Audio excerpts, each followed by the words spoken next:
Alright, welcome to the demo of the most modern PlayStation 1 version 2. We're rebranding to the PSY2K because it can play everything from pretty much before and up until that era. Um, Anyways, not exactly important. We're gonna get into the important stuff now of like explaining the hardware updates and like what exactly it can do, like what's going on. So first update we did, we added Velcro to the disk drive here. You probably can't even really see it because it's all black, but it's there. It's sitting just under the PlayStation here. You can probably see like in between my finger here, there's like a little groove. But yeah, there's a disk drive here. Slim disk drive, like I said in the version 1. We were gonna try to get a way to have it stick and just all be one piece. I did simply just like adhesive, but I got like a strong adhesive and then like Velcro, so you can have the convenience of just like removing it. It doesn't look ugly or anything. It's not in the way. You can't even see it. Like there's not a huge gap, and it's nice. It's convenient. You got a nice gap to just kind of like tear it, and just whenever you want, you can just slap on the disk drive or just have it off. So that's a great convenience. Then we have it running off a battery here. I know at least this gets you like 6 hours of playtime with like a VR headset cranked up with all the settings and everything. So considering how low powered and everything this is, you should probably have more than enough playtime when it comes to portability. Then you have the 5-inch LED screen here. It's really bright, like even against the sunlight, it's pretty bright. I'm gonna be honest. I'm surprised. Um, but yeah, display's fine, even though it's a little finicky. I'll explain that as we go.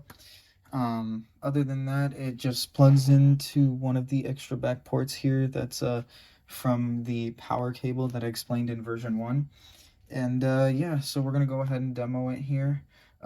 When I meant it's finicky, so this is the HDMI we're gonna use for the display. But first, before you actually use the display for whatever reason, you have to plug it into just any other one that like can just do like full HD, whatever. Just any not even full HD, just any old like, cause this is a CRT I'm plugging it into.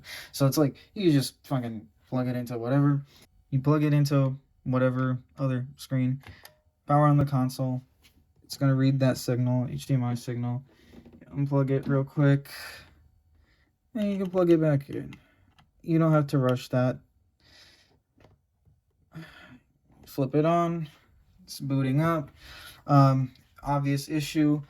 It's not only the boot screen, it's also Project Eris itself and Emulation Station.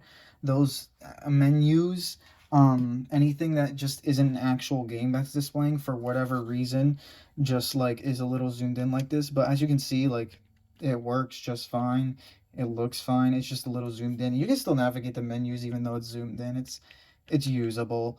One issue is like when you select PlayStation for whatever reason, it does that. But then when you go to the other ones, like see, you go to Super Nintendo, it's just fine. Whatever. Some of them are just weird. I don't know. Anyways, we're gonna go ahead and try to. Here's another issue: is that it's kind of hard to navigate the library when you don't. Actually, I guess it's not because you could just do this.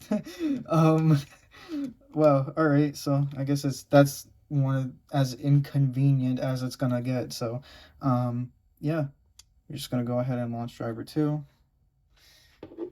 just to demo something that's gonna be a little more powerful. As you can see, boot screen display's fine. No audio though. Forgot to mention that. Obviously, it's just a screen. Next update, I'm gonna try to figure that out. With one of the back ports out here. Obviously, you don't need network connection while you're playing portably, so you would just switch out the network adapter and swap it for a Bluetooth one real quick, so you could connect it to whatever speakers or earbuds you prefer. But yeah, after some testing, the battery life is fine. The screen looks good. It's no issues like weird artifacts or anything that I noticed. Yeah, and if you're worried about like CRT filters, at least the ones I tested, they held up pretty fine, even like scaling and everything. All right, the driver demo is loading.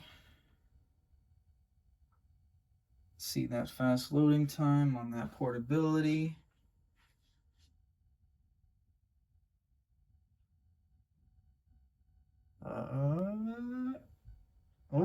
was good. That was only like what, a handful of seconds? Like not a handful, but you know, it's pretty good. And we're in the demo mode. It's running good. It's not skipping a beat. Yeah, it's clear. It's smooth. Um, looks good. Works. That's a good thing and surprising considering I have no idea what I'm doing. But yeah. Ta-da! Version 2 of the PSY2K. Let me know what you think, I guess, in the comments, like any suggestions, feedback, whatever. That's definitely appreciated. I know it's really scuffed, but as I said, this is like my first thing. So, yeah.